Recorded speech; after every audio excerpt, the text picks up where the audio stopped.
Right, so welcome everyone, and now we are moving to the chapter of forms of market. बहुत simple सा chapter है and अभी आपके book में ये चैप्टर नंबर 9 है। इसके साथ साथ चैप्टर नंबर 10 और चैप्टर नंबर 11, ये तीनों चैप्टर्स मिला करके 12 मार्क्स आने वाले हैं। तो आप इस चैप्टर को अच्छे से पढ़िए। मेरे हिसाब से ये चैप्टर 4 to 6 मार्क्स का है। This chapter alone can come for 4 marks, it can come up to 6 marks. ध्यान से देखते हैं क्या है इस चैप्टर में। सबसे पहली बात आप ये समझ के चलो कि जो मार्केट है वो मार्केट कंपटीशन के बेसिस पे दो पार्ट्स में डिवाइडेड है।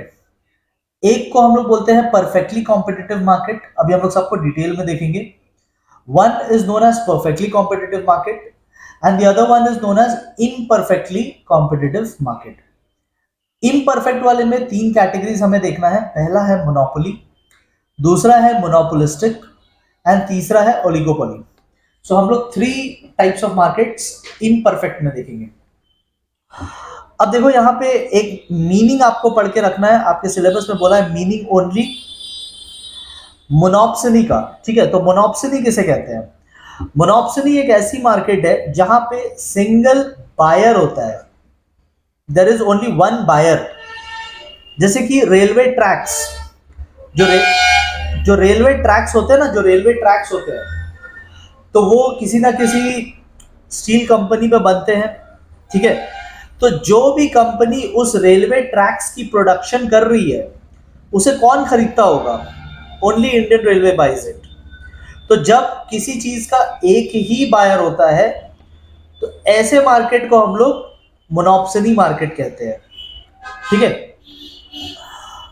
अब हम लोग डिटेल में ऊपर वाले मार्केट्स को देखेंगे। बाकी जितने भी मार्केट है वो सेलर के पॉइंट ऑफ व्यू से है। Rest all the markets are from sellers point of view. सिर्फ एक ही मार्केट था जो बायर के पॉइंट ऑफ व्यू से था। तो स्टार्ट करते हैं एक एक करके। नाउ मैंने एक समरी यहाँ पे बनाई है क्योंकि we are doing revision, but मैं इसी समरी में जो इंपॉर्टेंट पॉइंट्स है उसको डिटेल में लेकर चलूंगा, ठीक है, सो दैट आपका रिविजन भी हो जाएगा एंड जहां पे डिटेल डिस्कशन करना है वहां पे डिटेल डिस्कशन भी कर लेंगे। अब मैं चाहता हूं कि आप लोग केवल ये वाले पार्ट पे ध्यान दो। अभी हम लोग सिर्फ परफेक्ट कंपटीशन पे ध्यान देंगे, so only focus on this part, ठीक है। मैं आपको एक एक करके ये सारे पॉइंट समझाऊंगा अभी, और जो ज्यादा इंपॉर्टेंट होगा उसको हम लोग डिटेल में टेकअप करेंगे। Now please focus. सबसे पहली बात, परफेक्ट कंपटीशन मार्केट रियलिटी में एग्जिस्ट नहीं करता है, ठीक है। इसका नो रियल लाइफ एग्जांपल आपको मिलेगा कहीं पे भी ये एग्जिस्ट नहीं करता है। तो परफेक्ट कंपटीशन मार्केट अनफॉर्चुनेटली एक थियोरेटिकल मार्केट है। ये आपको सिर्फ बुक्स में मिलेगा। There is no such market in reality. इसके कुछ फीचर्स हैं जो आपको, आप भी पढ़ोगे तो आपको भी समझ में आएगा कि ऐसा कुछ रियलिटी में नहीं हो सकता है। देखो, सबसे पहला दो फीचर्स इसका है number of sellers and number of buyers. तो ये एक ऐसा मार्केट है जहां there are large number of sellers and large number of buyers. ये काफी पॉसिबल है, ये कहीं पे भी हो सकता है, large number of sellers and large number of buyers. Next जो आप पॉइंट देखेंगे तो ये मार्केट का पहला फीचर हुआ, ठीक है। नेक्स्ट जो आप देखोगे वो प्रोडक्ट रिलेटेड फीचर है एंड इस मार्केट का फीचर है कि products are going to be homogeneous. Homogeneous का मतलब होता है इक्वल इन ऑल रिस्पेक्ट, मतलब क्वालिटी वाइज, ठीक है, साइज के हिसाब से, कलर के हिसाब से, ठीक है, कैरेक्टरिस्टिक्स के हिसाब से, इन ऑल द सेंसेस जितने भी सेलर्स हैं सब होमोजीनियस प्रोडक्ट्स बेच रहे हैं। यानी सबके प्रोडक्ट एक जैसे हैं, चाहे आप सेलर 1 से प्रोडक्ट खरीदो या आप सेलर नंबर 2 से प्रोडक्ट खरीदो या आप सेलर नंबर 3 से प्रोडक्ट खरीदो, सब एक ही चीज बेच रहे हैं। That is called homogeneous product, equal in all respect. उसके बाद इनका प्राइस पे क्या इंफ्लुएंस होता है? इनका प्राइस पे कोई भी इंफ्लुएंस नहीं होता है। They are price takers. Price takers कौन होते हैं? प्राइस टेकर्स वो होते हैं जो अपना प्राइस सेट नहीं करते हैं। मार्केट में जो प्राइस चल रहा है, जो सब चार्ज कर रहे हैं वही सेट करते हैं, ठीक है। इनका अपना कोई प्राइस नहीं होता है। जब ये ऐसा कब होता है? ऐसा तब होता है when there are large number of sellers। जब ज्यादा सेल करने वाले लोग आ जाते हैं ना, तब किसी एक की नहीं चलती उस मार्केट में। जितने कम सेलर्स होंगे उतना पावरफुल हो जाएंगे, और जितने ज्यादा सेलर्स होंगे ना उतना पावर कम हो जाता है, उतना फिर अपना टर्म्स एंड कंडीशन नहीं लगा सकते। That is why these people are price takers, they don't set their own price. Nature of market, freedom of entry and exit. अब ये वाला थोड़ा आप समझिए, इसको मैं थोड़ा डिटेल में समझाता हूं, ठीक है? तो इसको थोड़ा डिटेल में हम लोग टेकअप करते हैं इस डिस्कशन को। एक चीज समझना, इस पे आपको बहुत टाइप से क्वेश्चन पूछ सकता है। सबसे पहली बात, लेट्स से मार्केट में 4 सेलर्स है, मार्केट में 4 सेलर्स है, और मार्केट में टोटल कमाई हो रही है, मार्केट में टोटल कमाई हो रही है 100 लैक्स, मार्केट में टोटल कमाई हो रही है 100 लैक्स। तो सबको 25 ऑन एन एवरेज सबको प्रॉफिट मिल रहा है, ठीक है? तो एवरीबडी गेट्स 25 और टोटल है 100 लैक्स का प्रॉफिट। तो जब मार्केट में प्रॉफिट बढ़ेगा, इस मार्केट में अगर ओवरऑल प्रॉफिट बढ़ेगा 125 लैक्स अगर हो जाए, 125 लैक्स अगर हो जाए, तो आप देखोगे कि इस मार्केट में नए प्लेयर्स चले आएंगे, new players will come in, new लोगों की एंट्री हो जाएगी। कब? During good times. आप देखोगे एक प्रोड्यूसर ई भी आ गया, एक सेलर ई भी आ गया। तो अच्छे समय में, during good times, you will see new people entering the market, और ये जो ग्रोथ आया है ना प्रॉफिट में, ये न्यू प्लेयर्स लोग खा जाएंगे। तो ऐसा नहीं है कि अगर प्रॉफिट बढ़ रहा है इस मार्केट में तो सबको प्रॉफिट ज्यादा ज्यादा मिलेगा। सबको प्रॉफिट फिर उतना ही मिलेगा जितना पहले मिल रहा था, क्योंकि नए लोग आ गए हैं और अभी ये नए लोग भी हिस्सा खाएंगे मार्केट में, तो सबको लास्ट में फिर उतना ही मिलेगा जितना पहले मिल रहा था। अगर मान लो प्रॉफिट डाउन होता है, सपोज इन केस नंबर 3, अगर प्रॉफिट डाउन हो जाता है, 100 लैक्स की जगह 75 लैक्स हो जाता है, तो आप देखोगे कि कुछ लोग भाग जाएंगे इस मार्केट से, existing ones will also disappear. और फिर क्या होगा, जो बचे लोग रह गए, ए बी एंड सी, जो बचे लोग रह गए, तो 75 को वो लोग बांट लेंगे, ठीक है? वो लोग बांट लेंगे, और again they will be earning only normal profit. तो in the long run, in the long run, due to this feature, freedom of entry and exit, perfect competition में in the long run normal profit ही होता है। ऐसा नहीं होगा कि profit बढ़ेगा तो सबको ज्यादा ज्यादा मिलेगा, क्योंकि नए लोग आ जाएंगे और वो हिस्सा खा जाएंगे। अगर प्रॉफिट डाउन होता है, अगर प्रॉफिट डाउन होता है तो ऐसा नहीं है कि किसी को लॉस होगा, क्योंकि कुछ लोग चले जाएंगे और फिर बाकी लोग को नॉर्मल प्रॉफिट ही मिलेगा। तो इन द लॉन्ग रन सबको नॉर्मल प्रॉफिट ही मिलता है। सेलिंग कॉस्ट, सेलिंग कॉस्ट मतलब बेचने के लिए खर्चा, बेचने के लिए भी कॉस्ट लगाना पड़ता है, हमें एडवर्टाइजमेंट करनी पड़ती है, ठीक है? तो तरह तरह के सेल्स प्रमोशन एक्टिविटीज करने पड़ते हैं। तो यहां पे वो सब करने की कोई जरूरत नहीं है, यहां पे वो सब करने की कोई जरूरत इसलिए नहीं है क्योंकि एक पॉइंट है जिसे हम कहते हैं परफेक्ट नॉलेज। परफेक्ट नॉलेज आप पढ़ोगे। अच्छा, by the way, Telegram channel पे इस चैप्टर का ना नोट्स अपलोडेड है, ठीक है? आप थोड़ा पीछे जाना, फाइल्स सेक्शन में जाओगे ना, टेलीग्राम चैनल का लिंक ये है, आप थोड़ा टेलीग्राम पे जाके, मेरे टेलीग्राम चैनल का लिंक नीचे डिस्क्रिप्शन में भी है, अगर आप उस चैनल पे जाएंगे और चैनल पे थोड़ा पीछे जाके सर्च करेंगे ना, तो आपको फॉर्म्स ऑफ मार्केट का नोट्स मिल जाएगा। तो नोट्स में ना ये सब डेप्थ में लिखा हुआ है, इन डेप्थ लिखा हुआ है, और उसमें मैंने अपना क्वेश्चन बैंक भी डाल रखा है। तो इस चैप्टर का आपको नोट्स और क्वेश्चन बैंक दोनों एक ही फाइल में मिल जाएगा, ठीक है? तो परफेक्ट नॉलेज का मतलब क्या होता है? परफेक्ट नॉलेज का मतलब होता है कि सबको सब पता है इस मार्केट में, सबको सबको सब पता है।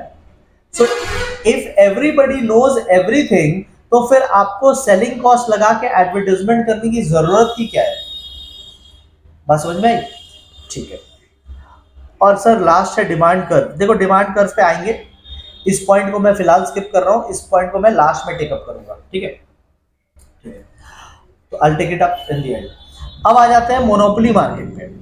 तो मोनोपोली मार्केट एक ऐसा मार्केट होता है जहां सिर्फ एक सेलर होता है, where there is only one seller, no close substitute. यहां पे कोई क्लोज सब्स्टिट्यूट नहीं होते हैं। प्रोडक्ट आप बोल लो तो होमोजीनियस है बिकॉज दूसरा कोई है ही नहीं, तो डिफरेंशिएटेड होने का सवाल ही पैदा नहीं होता because there is no other seller. यहाँ पे वन सेलर होता है।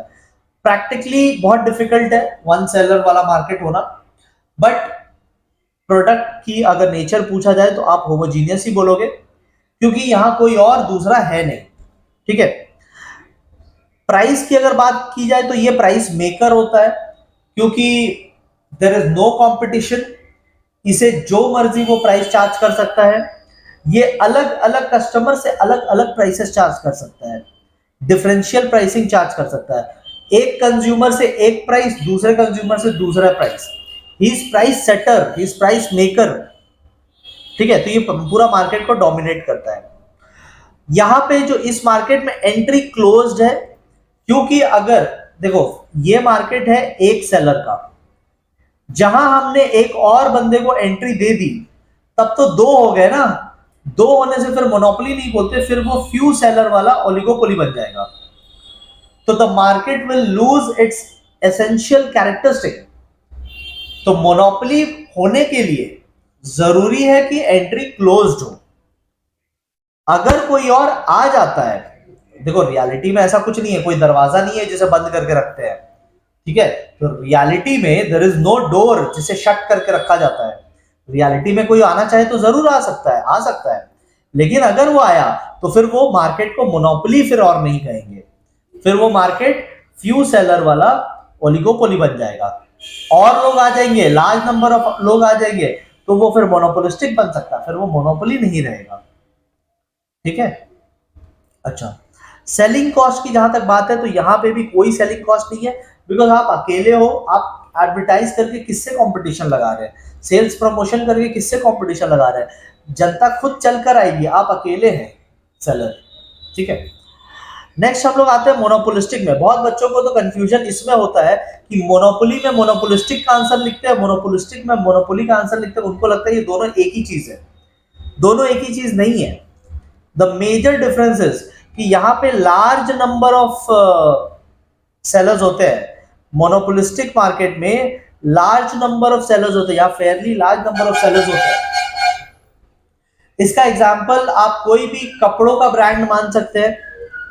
ठीक है, एनी क्लॉथ ब्रांड वो मोनोपोलिस्टिक कंपटीशन का पार्ट होता है। तो there are lot of brands. कपड़ों के बिजनेस में बहुत सारे ब्रांड्स हैं, कॉस्मेटिक्स के बिजनेस में बहुत सारे ब्रांड्स हैं, शूज के बिजनेस में बहुत सारे ब्रांड्स हैं। ठीक है, तो ऐसे बहुत सारे प्रोडक्ट्स हैं जिनमें ब्रांड्स की कमी नहीं है, कंपनीज की कमी नहीं है, सेलर्स की कमी नहीं है। तो कोई ऐसा मार्केट जहां पे there are lot of sellers, उसे हम कहते हैं मोनोपोलिस्टिक मार्केट।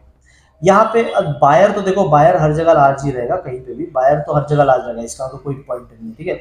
हाँ, लेकिन यहाँ पे एक इंपॉर्टेंट पॉइंट ये है कि इधर डिफरेंशिएटेड प्रोडक्ट्स मिलेगा। डिफरेंशिएटेड का मतलब देखो, जीन्स की कपड़े सेलर ए भी बेच रहा है बट सेलर बी भी बेच रहा है, दोनों जीन्स के कपड़े बेच रहे हैं, बोथ आर सेलिंग जीन्स।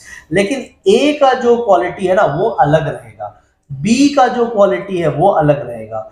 ए का कंफर्ट लेवल, उस कपड़े का कंफर्ट, एक कंफर्ट लेवल होता है ना कपड़े का, वो अलग रहेगा, बी का अलग रहेगा। ए के कपड़ों का फील अलग रहेगा, बी के कपड़ों का फील अलग रहेगा। तो दोनों के प्रोडक्ट्स, ऑल्दो दोनों जीन्स बेच रहे हैं, लेकिन दे आर डिफरेंशिएटेड।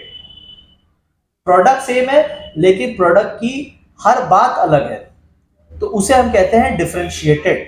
और इसीलिए इसीलिए मान लो ए का प्रोडक्ट बहुत अच्छा है, ठीक है, क्वालिटी वाइज भी बेटर है, फील वाइज भी बेटर है, मटेरियल भी अच्छा लगाया, ठीक है, सब तरीके से अच्छा है, तो ए क्या कर सकता है ना, ए प्राइस मेकर बन सकता है।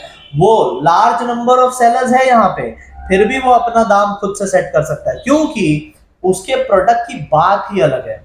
हाँ, कंज्यूमर के पास लॉट ऑफ ऑप्शंस आते हैं, कंज्यूमर के पास बी के पास भी जा सकते हैं, सी के पास भी जा सकते हैं, डी के पास भी जा सकते हैं, ई के पास भी जा सकते हैं, बहुत भीड़ है। लेकिन जो बात ए में है ना वो बात और किसी में नहीं है। तो भीड़ है, जाओ बी के पास चले जाओ, सी के पास चले जाओ, डी के पास, बहुत मार्केट में बहुत लोग हैं, लेकिन ए जो प्रोवाइड कर रहा है ना वो कोई और प्रोवाइड नहीं कर रहा है। तो इसे हम कहते हैं मोनोपोलिस्टिक मार्केट में प्राइस मेकर, ऐसे लोग प्राइस मेक कर सकते हैं, इनको दूसरों से मतलब नहीं होती, ये दूसरों के प्राइस देख के डिपेंडेंट नहीं रहते हैं, ठीक है, ये प्राइस टेकर नहीं होते, प्राइस मेकर होते हैं। अच्छा, इस मार्केट में भी फ्रीडम होता है, एक सेकंड थोड़ा मिटा देते हैं, बहुत कुछ आ गया। फ्रीडम होता है एंट्री एग्जिट का, तो जैसा मैंने आपको थोड़ी देर पहले फ्रीडम एंट्री एग्जिट का बताया था, वही सेम पॉइंट यहाँ पे भी एप्लीकेबल होता है, तो लॉन्ग रन में यहाँ पे भी सेम चीज है, ठीक है। सेलिंग कॉस्ट यहाँ पे लगता है, सेलिंग कॉस्ट एग्जिस्ट, क्योंकि बहुत सारे लोग हैं, सारे जीन्स बेच रहे हैं और आपको एडवर्टाइज करना पड़ेगा, भले ही आपका कपड़ा बहुत अच्छा है, पर जब तक बताओगे नहीं कि आपका कपड़ा अच्छा है तो लोगों को कैसे पता चलेगा। तो you will have to do advertisement, you will have to do advertisement. मैं फिर से बोल रहा हूँ, इसके नोट्स टेलीग्राम पे है, बहुत इंपॉर्टेंट चैप्टर है मेरे हिसाब से, this chapter will come for 4 to 6 marks. आप अपना 4 to 6 मार्क्स सिक्योर करो, ठीक है, इस चैप्टर का 4 to 6 मार्क्स सिक्योर करो। मैं आपको एक बेसिक बता दे रहा हूँ यहाँ पे, बाकी फिर आपको नोट्स है, इसका नोट्स भी दिया हुआ है और इसका क्वेश्चन बैंक भी दिया हुआ है। थोड़ा टेलीग्राम में जाना, थोड़ा सर्च करना, पीछे उड़ा के देखना, आपको मिल जाएगा वहाँ पे, ठीक है। ग्राफ पे आएंगे बाद में। Let's go to oligopoly. तो ओलिगोपोली कैसा मार्केट है? ओलिगोपोली एक ऐसा मार्केट जहां पे फ्यू सेलर्स होते हैं, जैसे कोल्ड ड्रिंक का मार्केट। कोल्ड ड्रिंक में जानते हो दो ही बड़े प्लेयर्स है, एक पेप्सी एक कोका कोला है, बाकी जितने भी है ना वो इन्हीं के है। माजा देखोगे कोका कोला का ही है, ठीक है, माउंटेन ड्यू देखोगे वो कोका कोला का ही, मतलब बाकी जो है ना वो इन्हीं का परचेस्ड किया हुआ है। एक्चुअली में कोल्ड ड्रिंक्स मार्केट में दो ही बड़े प्लेयर्स हैं, एक हो गया पेप्सी, दूसरा हो गया कोका कोला, थोड़े बहुत छोटे मोटे कुछ और प्लेयर्स है, otherwise mainly this market is dominated by 2 players only. तो जब कोई ऐसा मार्केट होता है जहां पे फ्यू सेलर्स होते हैं, उसे हम कहते हैं ओलिगोपोली। यहाँ पे प्रोडक्ट होमोजीनियस भी हो सकते हैं, एक जैसा भी हो सकता है, यहाँ पे प्रोडक्ट डिफरेंशिएटेड भी हो सकते हैं। बिकॉज प्रोडक्ट डिफरेंशिएटेड है तो यहाँ पे ये लोग प्राइस मेकर बन जाते हैं, क्योंकि जहां आपकी प्रोडक्ट दूसरों से थोड़ी अलग हुई तो ये प्राइस मेकर बन जाएंगे, आपको चांस मिल जाएगा, आपका प्रोडक्ट अलग है तो क्यों आप बाकियों के जैसे चार्ज करोगे, आप अपना चार्ज कर सकते हो, ठीक है। एंट्री की जहां तक बात है तो यहाँ पे रेस्ट्रिक्टेड एंट्री है, रेस्ट्रिक्टेड एंट्री, कुछ लोगों को आने दे सकते हैं क्योंकि ये कुछ लोगों का मार्केट है, ये फ्यू लोगों का मार्केट है, तो 2-4 बंदे अगर आ जाए तो चलता है, पर अगर बहुत लोग आ गए, बहुत लोग आ गए तो फिर वो मार्केट ही बदल जाएगा। सेलिंग कॉस्ट यहां पे भी लगता है क्योंकि इंटेंस कंपटीशन है, you are totally dependent on the other. आप देखो पेप्सी एंड कोक को, दोनों ने 10 रुपीज का बॉटल निकाला, दोनों ने 20 रुपीज का बॉटल निकाला, दोनों ने 40 का बॉटल निकाला, दोनों ने 80 का बॉटल निकाला, दोनों, जो दूसरा करता है वो पहला वाला करता है। एक ने शाहरुख खान से ऐड करवाया तो दूसरे को सलमान खान से ऐड करवाना है, ठीक है। एक ने 10 रुपीज का बॉटल निकाला तो दूसरे को भी 10 रुपीज का बॉटल निकालना है। एक ने अपना कलर चेंज किया अपने पैकेट का तो दूसरे को भी थोड़ा रीडिजाइनिंग करना है, दोनों बिल्कुल साथ साथ चलते हैं। इस मार्केट में क्या होता है ना, आप हमेशा दूसरे पे डिपेंडेंट रहते हैं, एंड इसीलिए आपको यहाँ पे सेलिंग कॉस्ट तो लगाना पड़ेगा, आपको एडवर्टाइजमेंट तो करना पड़ेगा, ठीक है। तो सेलिंग कॉस्ट यहाँ भी एग्जिस्ट करती है। सर ये ग्राफ वाला क्या है, थोड़ा एक बार समझा दो ना, देखो बहुत इंपॉर्टेंट है, और वैसे तो ये मैंने अपने ग्राफ कोर्स में भी करवाया है, बट छोटा सा है तो मैं आपको यहाँ पे भी डिस्कस कर देता हूँ।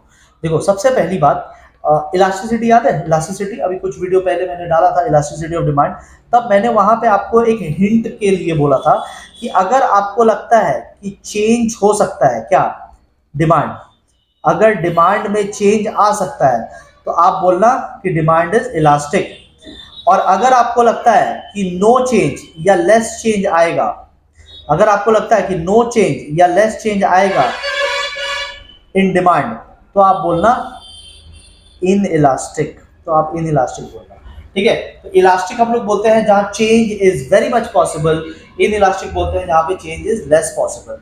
तो आप बताओ क्या परफेक्ट कंपटीशन में डिमांड चेंज हो सकता है? ऑफ कोर्स हो सकता है, there are large number of sellers, बहुत सारे सेलर्स हैं और सारे एक ही चीज तो बेच रहे हैं, तो जरूरी थोड़ी है कि ए से लेंगे, अगर ए से लफड़ा हो गया तो बी के पास जाएंगे, बी नहीं पसंद तो सी के पास जाएंगे, कहीं भी जाएंगे, सब जगह एक ही चीज मिल रहा है और बहुत जगह मिल रहा है, आराम से इजीली चेंजेबल है, एकदम परफेक्टली इलास्टिक डिमांड कर्व होता है परफेक्ट कंपटीशन का, परफेक्ट कंपटीशन का। यहाँ पे इजीली कहीं पे भी डिमांड चेंज हो सकता है। फिर बात करते हैं मोनोपोली की। मोनोपोली में ना बहुत डिफिकल्ट है, दूसरा कोई है ही नहीं, प्रैक्टिकल लाइफ की बात बता रहा हूँ, प्रैक्टिकल लाइफ में कोई 100% मोनोपोली नहीं होता है। हाँ ठीक है, आप 95 टू 99% मार्केट कैप्चर कर सकते हैं, बट वो जैसे जर्म्स वाले वो ऐड दिखाते हैं ना, पेप्सोडेंट और कोलगेट वगैरह, या ब्रश करो 99.9% कीटाणु वो मार देते हैं, लेकिन 1% जो बच जाता है, तो वैसे ही मोनोपोली में भी ना 1% बच जाता है इन रियल लाइफ। कोई भी 100% मोनोपोली नहीं कर सकता कहीं पे भी, ठीक है, कोई ना कोई छोटे प्लेयर्स रहेंगे। तो इसका मतलब ये है कि मोनोपोली में भी ऑप्शंस होते हैं बायर के पास, पर बहुत कम ऑप्शंस होते हैं। इसका मतलब ना बहुत इन इलास्टिक है यहाँ पे डिमांड, जितना इन इलास्टिक होगा उतना वो ग्राफ स्टैंडिंग होता जाएगा, ठीक है। तो आप इसको ऐसा बना देना, ये हो गया मोनोपोली का ग्राफ।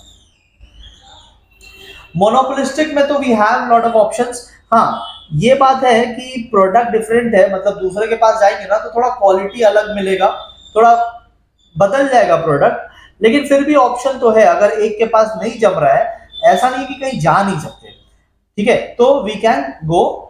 वो बात नहीं रहेगी कि हाँ दोनों के पास होमोजीनियस प्रोडक्ट नहीं है, ऐसा नहीं है कि सेलर ए से नहीं लिया तो सेलर बी से ले लेंगे, बी से आपको मिलेगा बट कुछ और मिल जाएगा, ठीक है। लाइक जीन्स आपने सेलर ए से नहीं लिया और जीन्स आप सेलर बी से खरीदने जा रहे हो, तो बी के पास जीन्स है बट वो बात नहीं है जो ए के पास थी।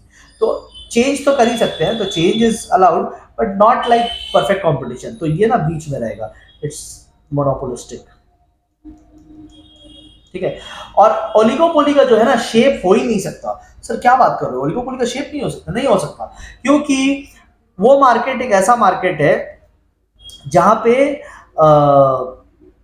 हम लोग ना, मैंने बोला ना कॉम्पिटिटर पे डिपेंडेंट रहते हैं हम लोग, कॉम्पिटिटर की एक्टिविटीज पे डिपेंडेंट रहते हैं।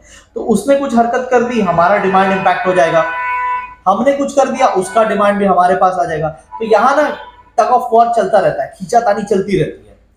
तो कभी हमारा डिमांड क्या है ना बढ़ेगा, कभी घटेगा, कभी बढ़ेगा, कभी बहुत ज्यादा गिरेगा, कभी बहुत ज्यादा उठेगा। इसको बोलते हैं किंग की डिमांड कर्व, ठीक है। मतलब इसका कोई ना फिक्स्ड पैटर्न नहीं है, इसको मिटा देता हूं मैं। तो इसको बोलते हैं इनडिटर्मिनेट, ये आप बना नहीं सकते, मतलब कुछ भी बना दो, बनाने का कुछ भी बना दो, इसका प्रॉपर कोई बता नहीं सकता कि यही ऐसा ही बनेगा, ठीक है। तो मैंने जो बेसिक्स है वो सब आपको समझा दिया, नोट्स का मैंने बोल दिया, टेलीग्राम में डाला हुआ है, थोड़ा आपको सर्च करना होगा तो सर्च कर लीजिएगा। And with this chapter number 9 is over. मैं आपको नेक्स्ट 10 और 11 कराऊंगा, बट वो तभी कर पाओगे जब 9 आपका हो रखा है, ठीक है।